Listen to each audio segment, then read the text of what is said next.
Hey, good morning, everybody, or good afternoon, or good evening. I'm losing my voice a little bit. Sorry about that. That's my shot. Good. It looks like I'm in camera. A question right off the bat. Right off the bat. That's a baseball term. A question right off the bat to begin things.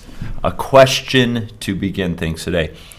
How much does it cost for 1 hour of parking? I was outside just a couple of minutes ago feeding the meter, meaning I was plugging coins. I was putting coins into the parking meter so I would not get a ticket. A quarter, 25 cents, a quarter of a dollar gets you 13 minutes. And on the meters, you can also use your credit card, and you can get up to 2 hours on a credit card, and it will cost you $2.40 American.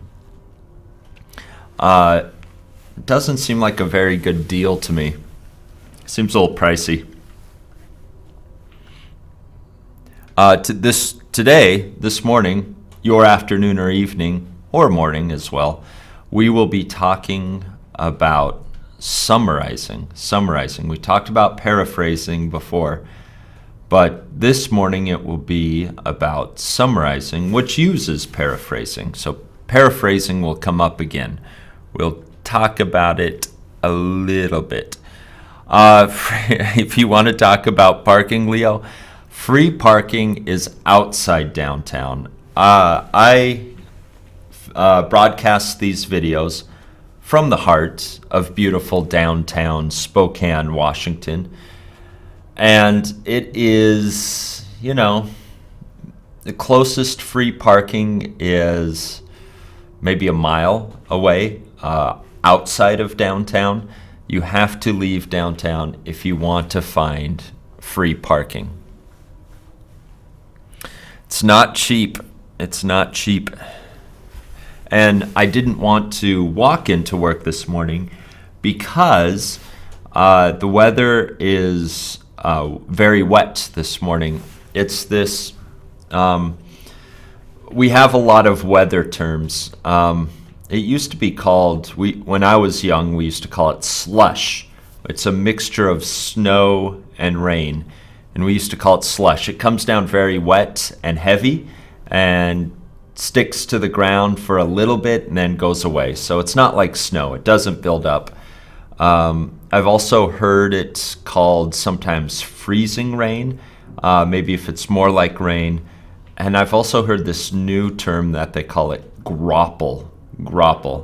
And that one's hard for me to use. That's kind of a newer weather term to me, grapple. And it's when it gets a little bit colder and there's a little bit of ice mixed in with the rain. So that's what it's doing this morning, and it's pretty harsh. It's pretty miserable. Okay. Let's see. I'm reading Rose's comment right now.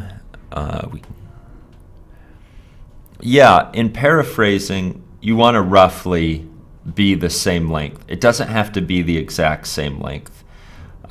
In paraphrasing, if you paraphrase a sentence, your paraphrased sentence will result in another sentence.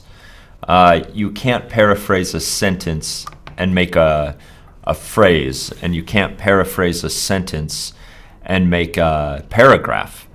You can't turn it into a longer form of writing. A paraphrased sentence will stay a sentence. Now, your sentence that is a result from paraphrasing another sentence might be a little bit shorter, or it might be a little bit longer, but it will still be a sentence. Summarizing is different. Summarizing, you take a longer piece, like a paragraph or an article, or maybe even a book, and you turn it into a shorter piece of writing. And we'll talk about that in a minute here. Okay, here we go. I'm going to put the lesson page up behind me.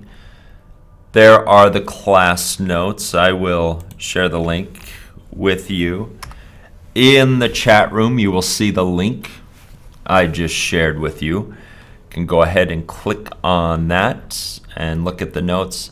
And of course, you know I always start out with all of this information. If you want to know more information about these live streaming classes, please email Zach at zach@smartenglish.com.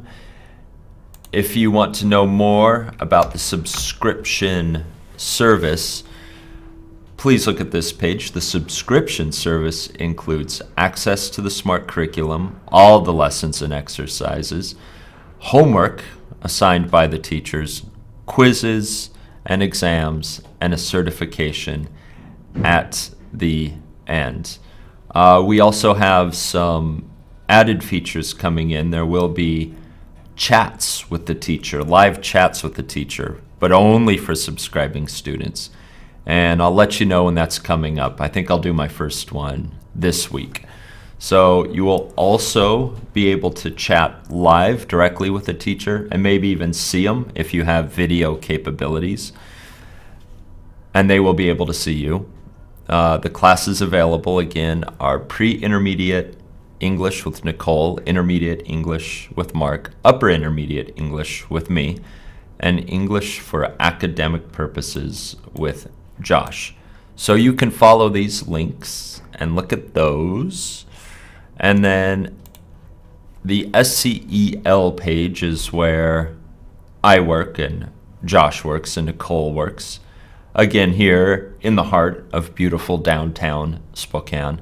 Well, not so beautiful this morning. The weather is very wet. It's very wet. And it's not really cold, but if some of that freezing rain or that slush or that grapple touches you, you can feel it's cold. It's icy. But the air is not very cold right now.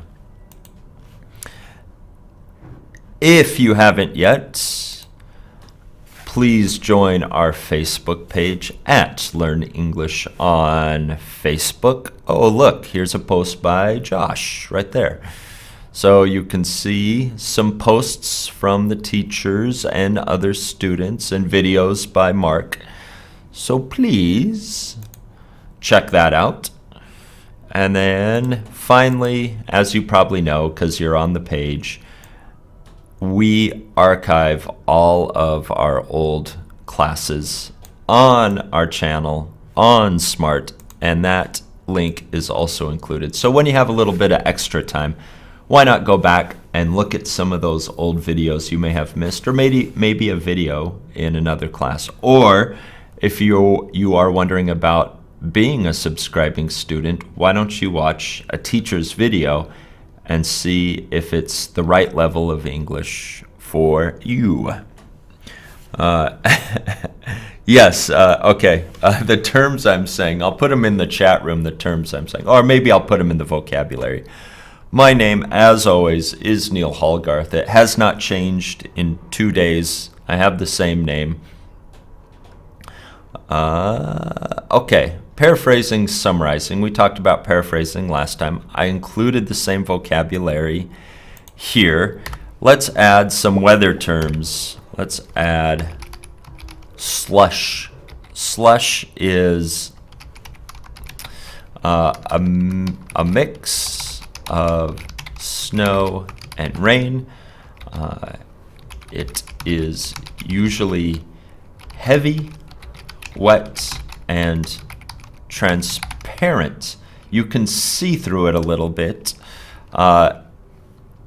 It is also a name for melting snow water mix on the ground.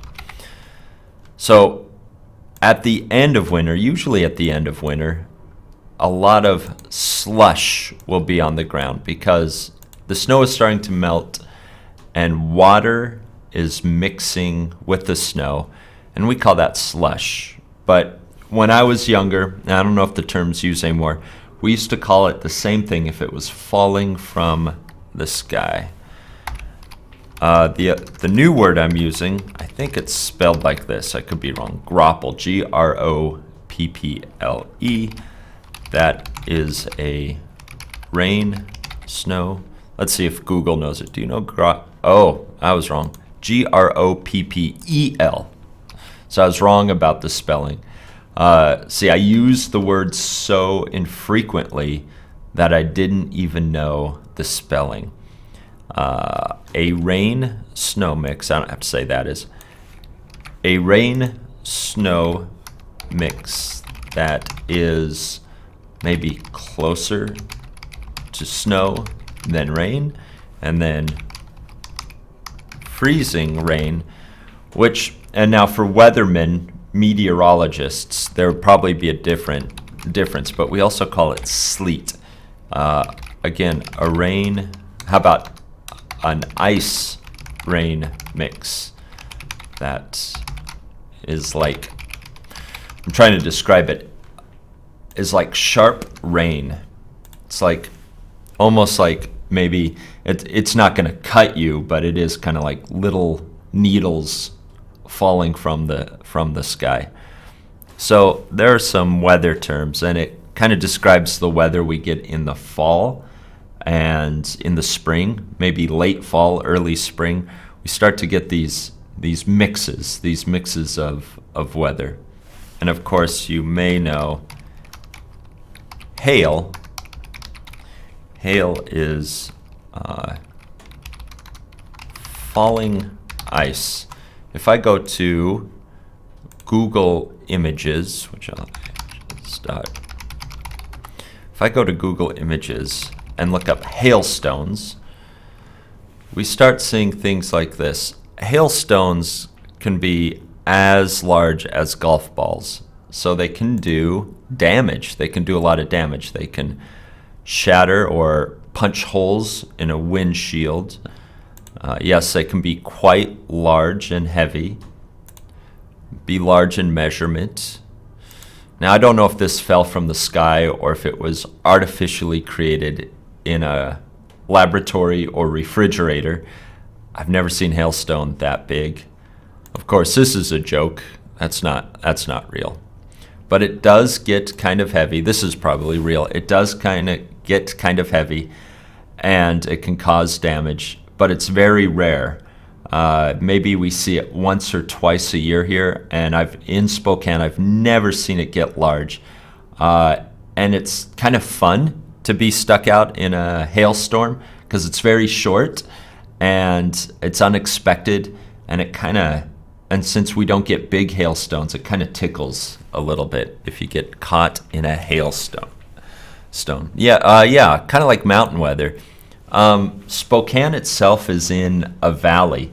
It's on a lower elevation than the surrounding areas, but the state of Washington and Idaho and Montana and up in British Columbia and in Oregon, we do have mountainous regions. And some places the land is very flat, and some it's mountainous, and some it's hilly. So we have a mix of geographical topography.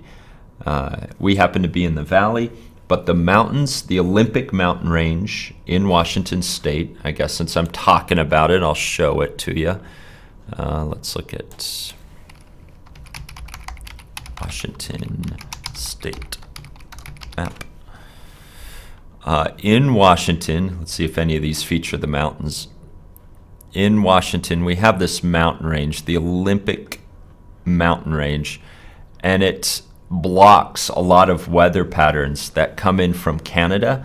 And so we do tend to get a lot of cloud cover, which gives us rain and gives us snow during the colder months. And in summer, sometimes we don't get any snow or clouds at all. It tends to be very dry. So depending on the weather pattern, we have a different weather pattern coming in from the ocean and a different weather pattern coming in from Canada. And occasionally we'll get a weather pattern coming in from the south, coming in from Oregon. But if those weather patterns do come in, they get trapped by the mountains, and there's a lot of cloud accumulation on our side of the state. I'm on the eastern side of the state. Yeah, it's nice here.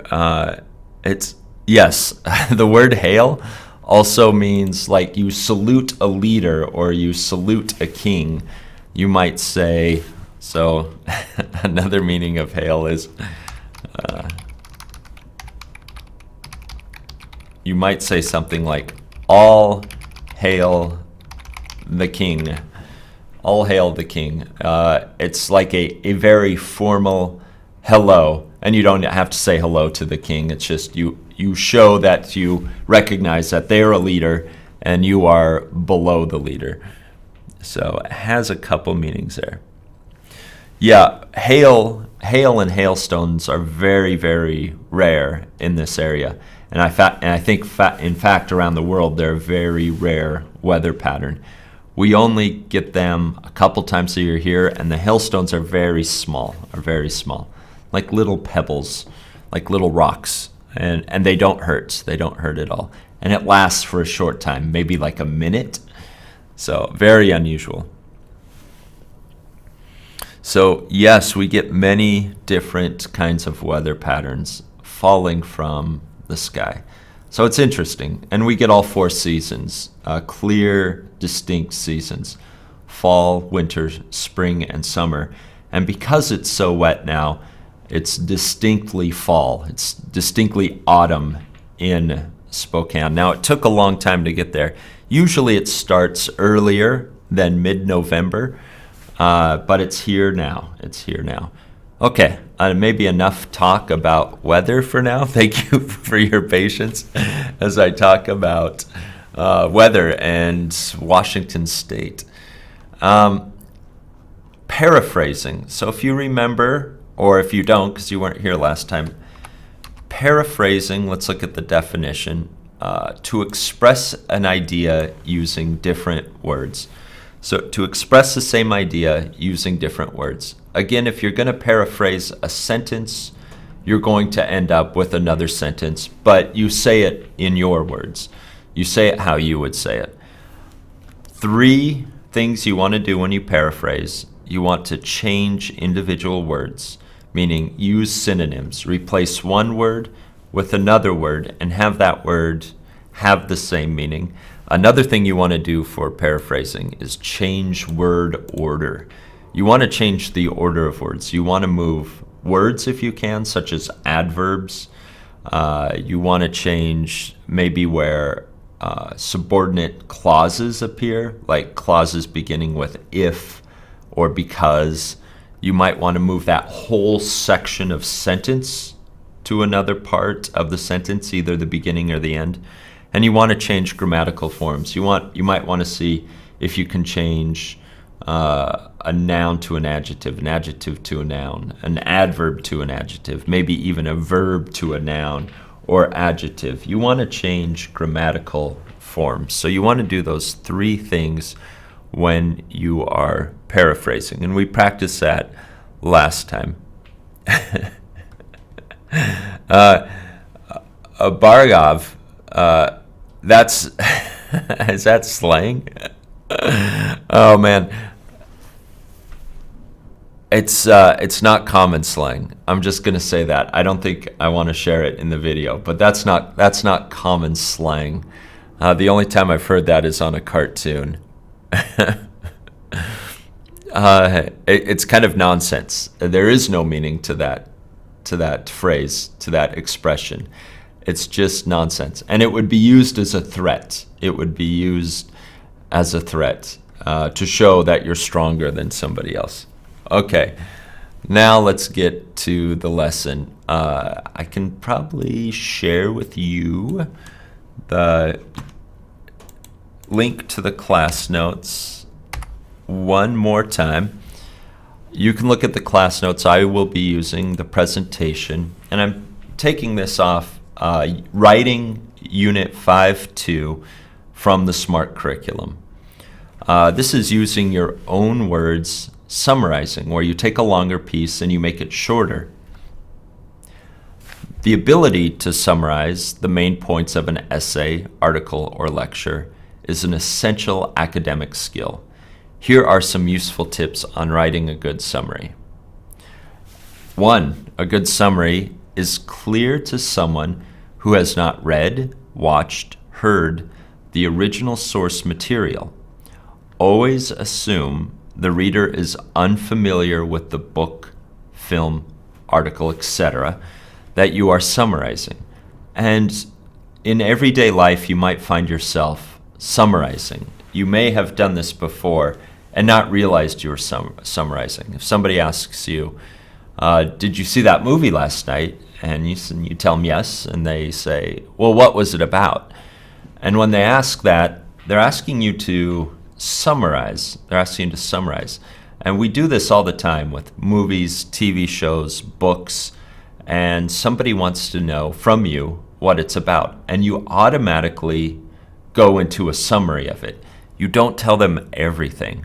You only tell them the main parts. The parts they may want to know to see if they're actually interested in it or not. And of course, if you're a good friend, you won't give away any spoilers. You won't give away the ending, how it ends. So that is summarizing. Imagine yourself explaining something to somebody and you want them to understand. And if they understand your summary, they don't have to go back and watch the movie or read the book or read the article. You have given them all the essential information. You have done a lot of the work for them. And this is done a lot at the university and college level. However, we do use summarizing in our everyday lives when we talk to somebody about what we've read or what we've seen. Okay, second, a good summary follows paragraph structure with a topic sentence, and this is a lesson I did before, so if you want to know more about topic sentences, you can find that lesson. So, a good summary follows paragraph structure with a topic sentence stating the title, the author, the speaker, etc. If you don't have the author name, just include the article title. If you have that information, the author and the title, please include what you have. The reader must be aware that he or she is reading a summary and not original ideas. A summary will clearly be a summary, and we might use the word about. So I've recently seen the movie Doctor Strange in the theaters. And if I were to write a summary of the movie, I would probably say, the movie, Doctor Strange, is about ... And I would finish that sentence and tell people what it's about. You want to make clear that you are summarizing something, and they need to know the title or the author of what you are summarizing. So please be clear, so it doesn't sound like your ideas. A clear summary will clearly show that you got these ideas from another source.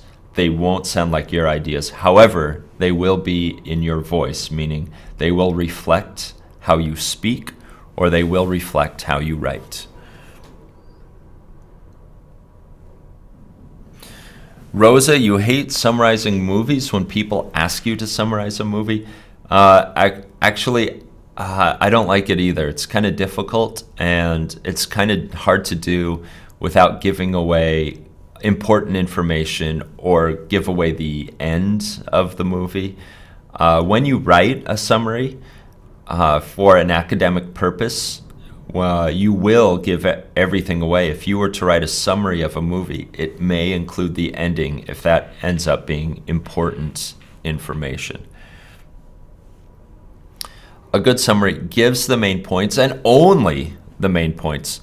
Leave out unnecessary details, figures, etc. If you read a longer piece or if you watch a longer piece of film, there's going to be a lot of extra things. There's going to be examples. There's going to be maybe more poetic language. these are not necessary for a summary. We need to focus on main points and main points only. And we need to identify those main points. And sometimes that's not so easy. It's not so easy as just looking at the first sentence of a paragraph. Sometimes, actually all the time, we have to read the whole paragraph and find that main point. What else does a good summary do? Well, a good summary paraphrases. There's that word again, paraphrase. So we do need those paraphrasing skills in order to summarize. A good summary paraphrases with no direct quotes from the original source. Do not copy and paste. Use your own words. Do not copy and paste. This is important. You're not going to have a lot of quotations in a summary. In fact, try to avoid using quotations if at all possible. The only time you would want to use a quotation is if you find the author has stated something that cannot be stated better in other words. When you find something that just can't be paraphrased. So I would say in that case then, a summary should not include more than one quotation. You will not copy and paste, and you will not depend on direct words used in the article itself. Imagine it this way. You have the whole article or the whole book before you, and you read the whole thing first. If you have the luxury to do that. You read the whole thing first, then imagine putting that book and article aside and then explaining to somebody. This is a summary.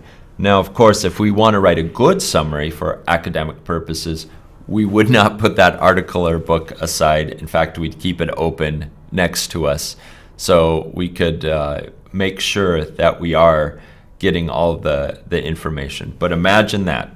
Just use your imagination. You read the whole thing, you put it aside, and then you explain it to somebody.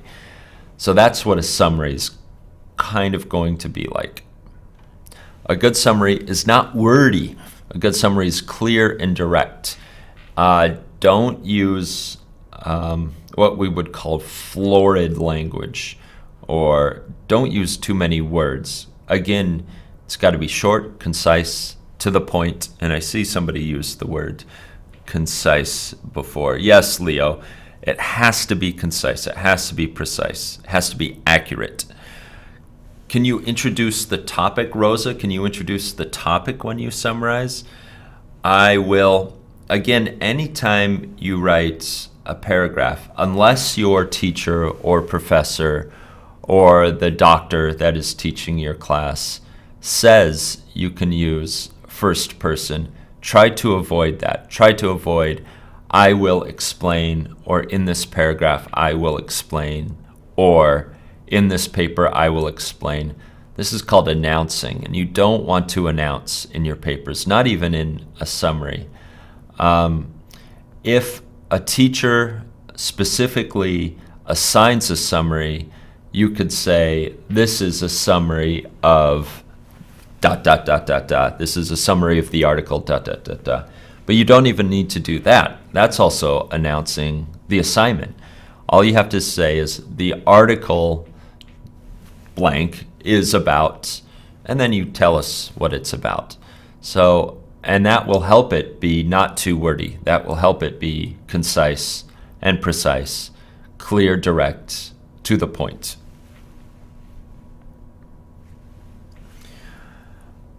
A good summary presents the information in the same order as the original, if possible. In the same order as the original, if possible. So that if possible, what does that mean? Well, that means sometimes an author may use a device where they move an important piece of information to create suspense or to create interest in writing. They may bury the lead. They may put a delayed thesis. They may not get to a point until later in the paper, but they kind of hint at the point, or they suggest that this important piece of information will come later in the paper. In that case, you may want to move it. However, if the article is written in a clear order, in order of time, chronological order, or in order of general to specific, or the opposite, specific to general, or outlining the main points from the least important point, a more important point, and the most important point. Try to follow the author's original order if you can. Yeah, I use the word spoiler, and you may not know that word. You may not know the word spoiler. Let me go back to my class notes real quick.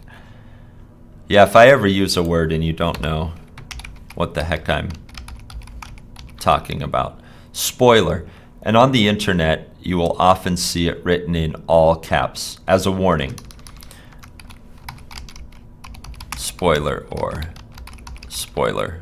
Or you might even see the words spoiler alert. It means the next message will give away the ending of a movie or TV show, or possibly even book. So you see this online on the internet, spoiler or spoiler alert. Sometimes you even see spoilers ahead in an article or a piece of criticism about a film. Critiques of films or books often contain spoilers. So if you ever see that, it means the ending is going to be given away. Whoever's writing this article is going to give away an ending, or give away parts that, if you did not know, would be surprising or shocking. Will also give away surprising parts. Give away. Good. Okay, good. Good. I'm glad you're asking these. Give away. Reveal something surprising, or surprising secret, or give or tells the ending. Give away. Don't give away the ending. Don't give away my secret. Give away. It's a phrasal verb, so use it as a verb.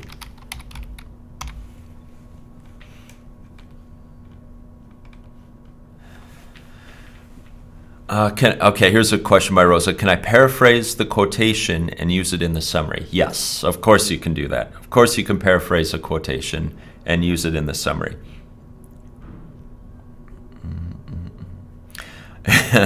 Leo says it's hard for a talkative person to summarize. Yes, because a talkative person is often not concise. They are often wordy.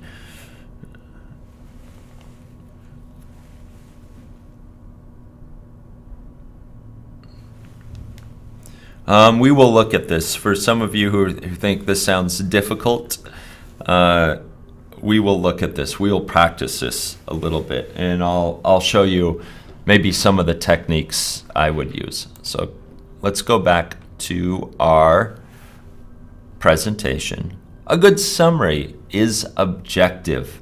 Do not include your opinion unless your instructor asks you to do so. Again, any of these general English rules or writing rules that we give you, if your instructor, your doctor, your professor, your teacher says they want you to do something that previously you learned you shouldn't do, go ahead and do it. Always follow the teacher's instructions, even if they go against or they are counter to what you have learned before. Teacher's always right, even when they're wrong, if that makes any sense. Okay, I think that's our last point on that. Be objective. What does that mean? Be objective. Be objective is to mean do not use your opinion. Try to present information as you saw or read it presented. Try not to use your opinion. sometimes this is difficult, especially if you disagree with information that you read or hear or see.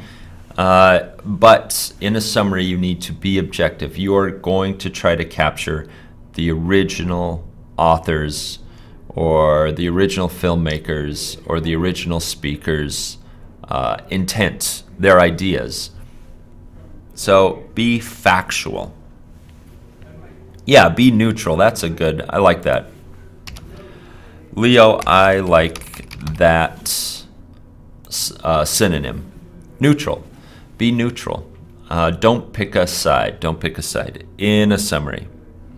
So even if you're writing a paper that includes opinion, if you get to a summary in that paper, you're probably still going to want to be objective. If you're not objective, if you're subjective, if you're subjective,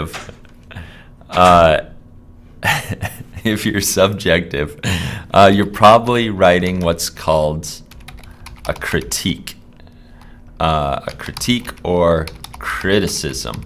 It's a different type of writing. This type of writing uses a lot of summary. But you will give your opinion of the piece usually at the end.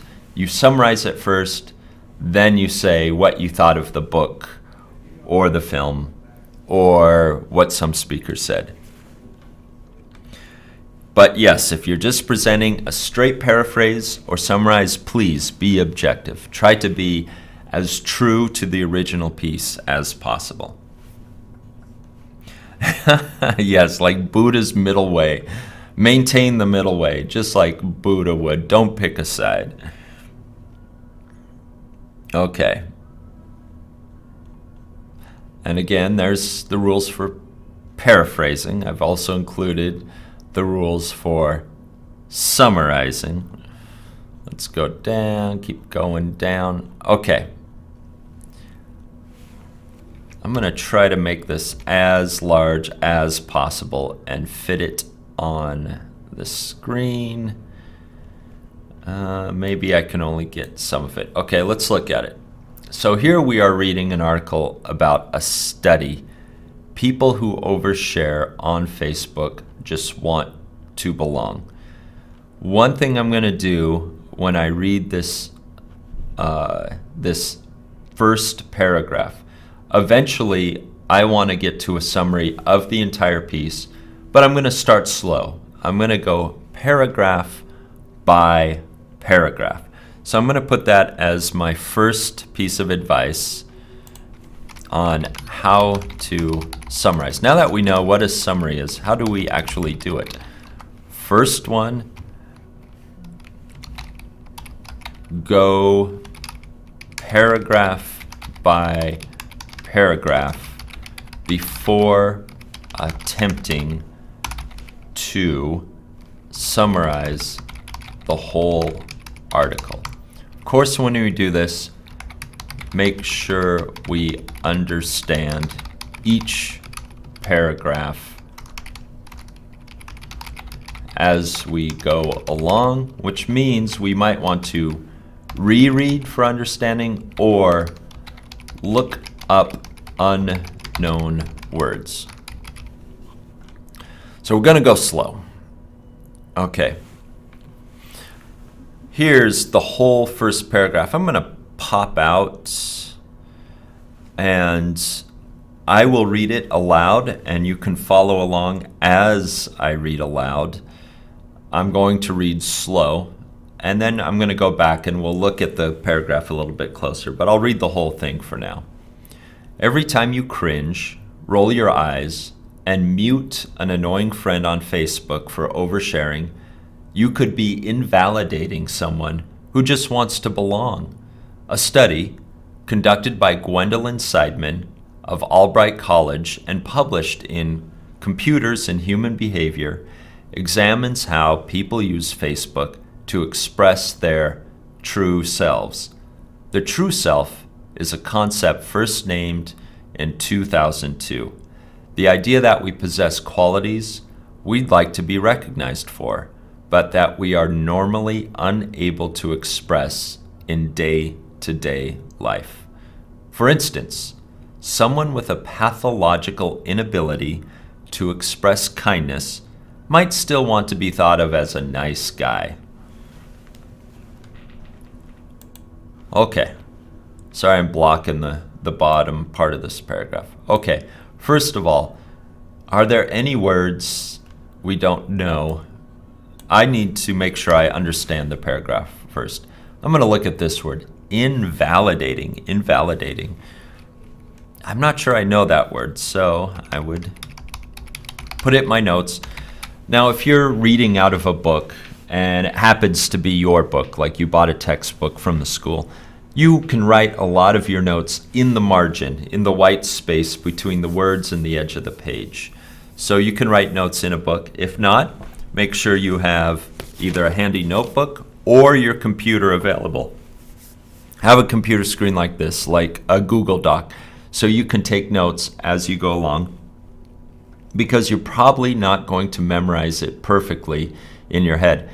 As a matter of fact, I think I can 100% guarantee you will not remember the whole thing in your head. So please take notes when you summarize. Invalidating. Yes, not valid, good, but what is the meaning of the word valid? Like invalidating, could say rejecting,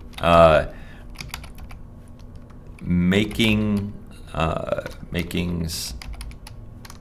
someone or some piece of information not important. Yeah, put down. When we put down people, when we insult people, we invalidate them. Disprove, good. Maybe disprove a fact. Neglect. Put away.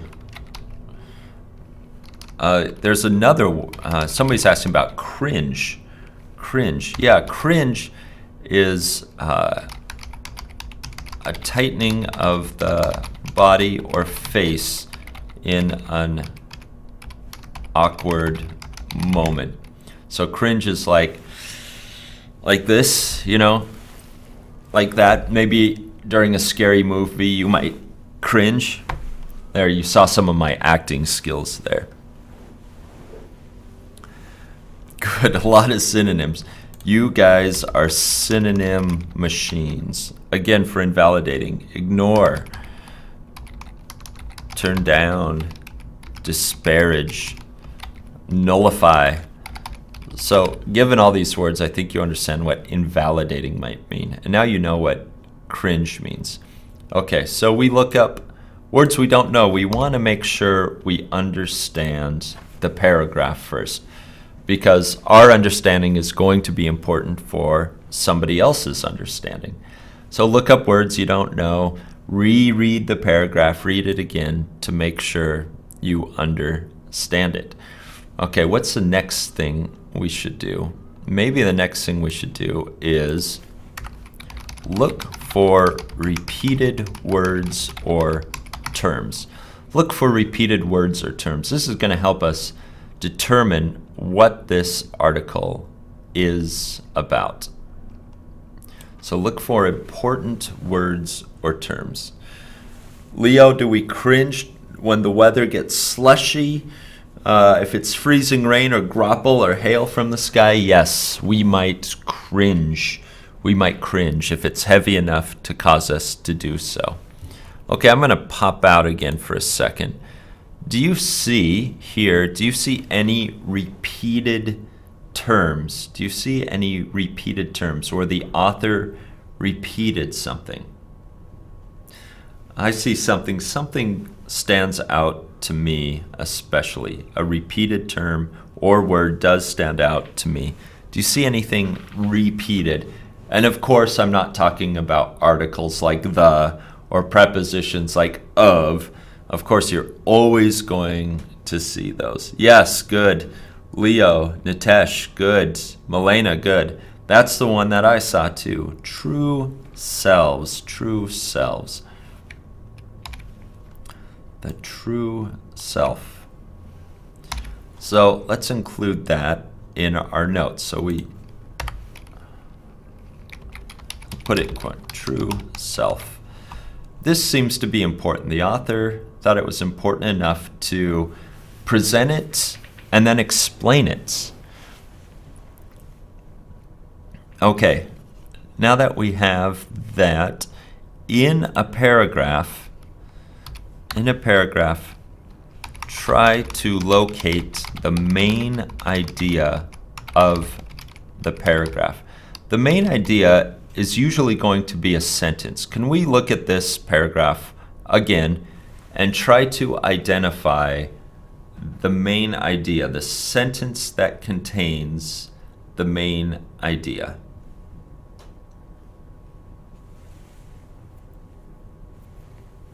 Oh, Steve, you found another one, another repeated term.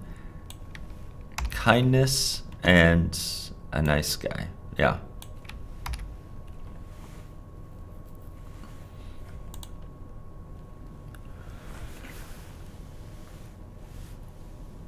Behavior on Facebook.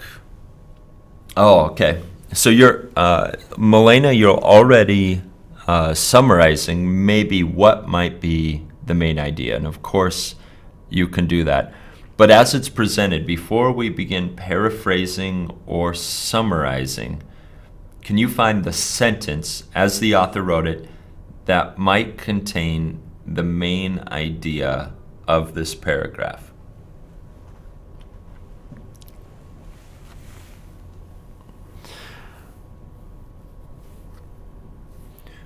I see that you're answering. I don't really see it yet. Yeah, good, Leo. That I would say I would agree with that. So what is the main idea? Where they define the true self. I would say that might be, well, just let me know if you can't see that. The part where they talk about the true self. I would say this is the main idea of the paragraph. It's the most, it seems to be what the author is trying to get to when they talk about the study, when they give examples. Yeah, the concept. When they give us their concept. Good, Diary.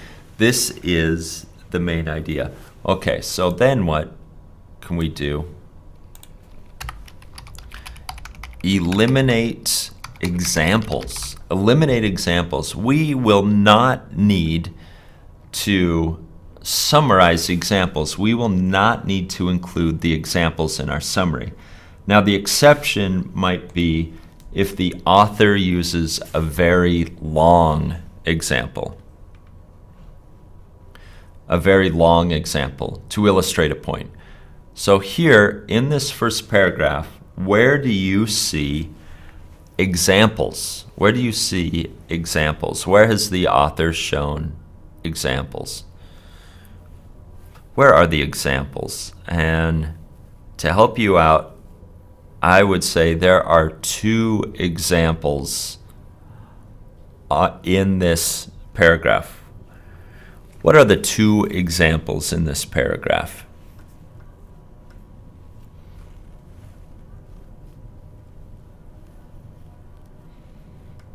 For instance, good. Good, Diary. Good, Mona. So these words here, for instance, should indicate to you that this sentence is an example. We will not need it. It helps us with our understanding of the original article. We will not need it for our summary. It will be extra information for a summary. I'm trying to find, no, not clear formatting. I'm trying to see where I can strike through. What is strike through again? Control Alt S. No. Okay, hold on. I'm going to zoom out for a second here. Just for a second, I'm going to zoom out. I'm going to find my format. Alt Shift 5. Okay, now I can zoom back in. And back out a little bit. Let's try this one more. Control Shift 5. No. Nope, that's... Okay, that's fine. That's fine, Google Docs. My mistake. My mistake, Google Docs. Okay, sorry about that. Oh, now it's insistent. Okay. All right, that's enough, Google Docs. That's fine. Oh, I accidentally turned on the microphone. I didn't mean to. There we go. Okay. Let me try one more time. I got to find that tool one more time. I thought I had the hotkey for it. Alt-Shift-5. Alt-Shift-5. Let's try it one more time. There it is. Okay, now I got it. Thank you for your patience as I'm trying to figure out Google Docs. So there's another one. Good, you found the other one too. Every time. Let's do another Alt-Shift-5. We don't need this information. We will not need this information for our summary. So get rid of examples. So we're left with, what, 2 sentences here? And these 2 sentences we might want to paraphrase for our summary. So these 2 sentences are good for paraphrasing.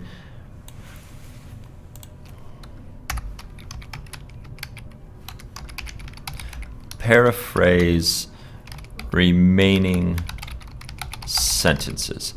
Now, because we only have 2 sentences, maybe these 2 sentences can be paraphrased together.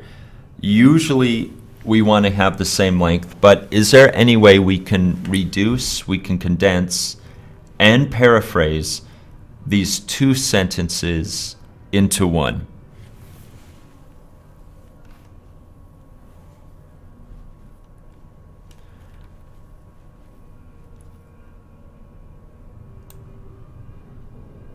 So Rosa, you're asking, is yours a good summary?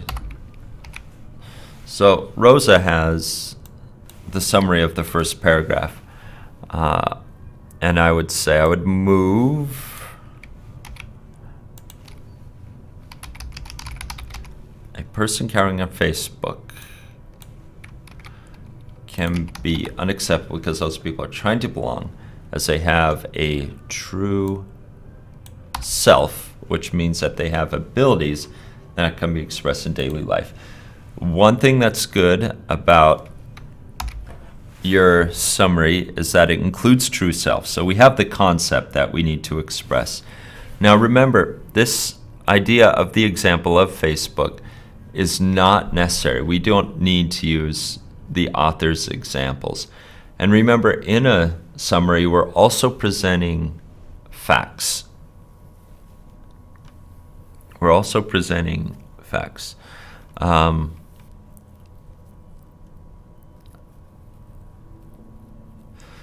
Maybe we don't even need this one, because this only introduces the concept of true self without defining it.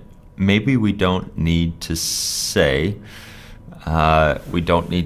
this part. Let's paraphrase then. Let's make it easy on ourselves. Let's just paraphrase the main idea for this paragraph. How would you paraphrase this? And remember, paraphrasing, we want to replace words with synonyms. We want to change word order, and we want to change grammatical forms. So how would you paraphrase this sentence?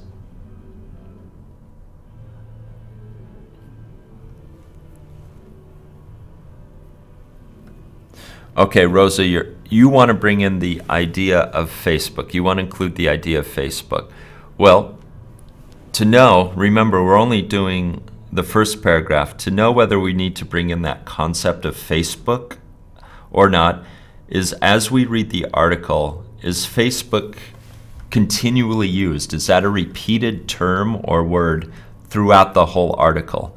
So at first we're looking at repeated terms and words in a paragraph, and then as we read along, we're going to look for those repeated terms and words throughout the whole article.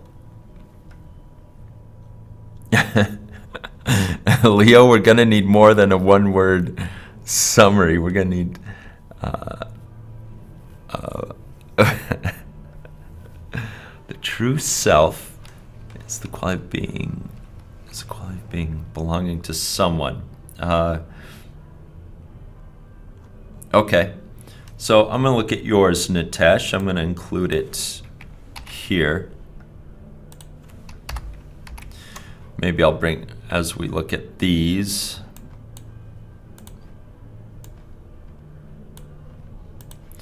maybe I'll bring myself back. I'll pop back up. Okay, the true self is the quality of being belonging to someone. I think an important part of this, but cannot be expressed. The true self is the quality of being belonging to someone, but cannot be expressed. Yes, so I guess my final piece of advice, so go paragraph by paragraph, but before attempting to summarize the whole article, make sure we understand each paragraph as we go along. That means reread, look up unknown words, look for repeated words or terms, try to locate the main idea of the paragraph, eliminate examples, paraphrase remaining sentences. Before we locate the main idea of the paragraphs, or as we go along, you can apply steps 1 through 3 for the whole article as you read.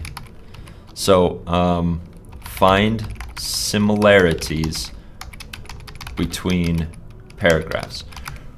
Remember, when we paraphrase just one sentence from a paragraph, this will not be the entire summary of the article. Rosa, your instincts are telling you the word Facebook is going to be important in our summary when we're done reading the article. So include it in your notes as you go along, and you did include it in your one sentence paraphrase. So you've identified as Facebook as something important. I have not yet, but that's okay. Remember, even though a summary is objective and it uses an article's original content, everybody's summary is going to be different. That's crazy. We're all going to stay objective. We're all going to use the same source material, but our summaries are going to turn out to be different. We may focus on or find something that we feel is more important than someone else might. And so this is crazy. Even when we objectively write, remember this, even when we objectively write, our writing is going to turn out different because each person is different and something may resonate differently. Of course, it's up to the teacher or instructor or professor to determine what student's summary may be better than another student's. And then, of course, their job is to guide and hopefully get all students on the same page. But as we go along and as we do this, and remember, we're doing this slow, paragraph by paragraph, our results may be different than another person's, than another writer's. So do not be concerned with that. Yes, Rosa, probably the best thing to do is read the whole article first. Of course, I went slow, paragraph by paragraph, but of course, reading the whole thing first is a good idea. I'm putting in some of your others. And now that Rosa has mentioned Facebook, I'm seeing Facebook appear in some of your other ones.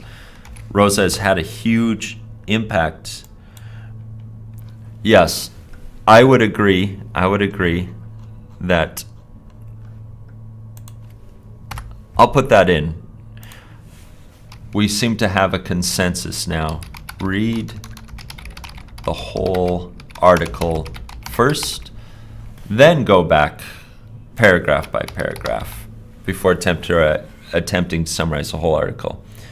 One reason one reason I suggested going slow first is because as you read articles and attempting to summarize, you're still working on your English skills as well. So don't give yourself too much to do. Don't bite off more than you can chew. And with that piece of advice, I guess I'm going to have to end it. For homework for subscribing students, please write your own summary of this article. This is from Writing 5.2. For the rest of you, you can try it if you want. It is not an easy skill. Summarizing is not an easy skill. However, it will get easier as you go along. Okay. With that, I will bid you adieu. I will say goodbye until next Monday. And have a pleasant weekend. Stay dry if it's wet outside. Stay warm if it's cold outside. Stay shielded, protected, shaded from the sun if it's warm or hot outside. And I will see you soon. And as always, I look forward to it. Had a great time. Good job with the summary. Practice this skill with any article. You can take any article from a magazine or any book or a film. Watch a film and then attempt to summarize it. Okay, good luck everybody, as always, in developing your skills, and I will see you soon. Bye-bye, everybody. Bye-bye.